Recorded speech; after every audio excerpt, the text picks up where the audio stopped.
Hello guys, morning. So yan, set up na natin yung nakabit ko na yung solar panel sa taas ng bubong na 35 watts lang po muna yan. Pang ano lang muna, hindi pa tapos. So wala pang fuse yung solar natin, nahanap pa tayo ng fuse breaker. So sa ngayon, kinabit ko muna kasi nakakalat lang eh. So ayan, nagcha-charge na po siya. Ayan. So bukas na rin yung ating inverter, gumagana na yan. So try natin siya ngayon guys sa ano, sa blender. Ayan. Yung blender natin is 300 watts. So yun. So saksak natin siya kung kaya sa blender.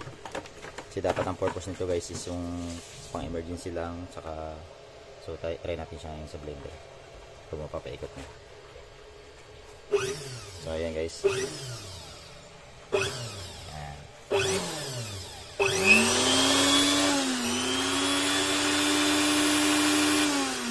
napapaikot na guys.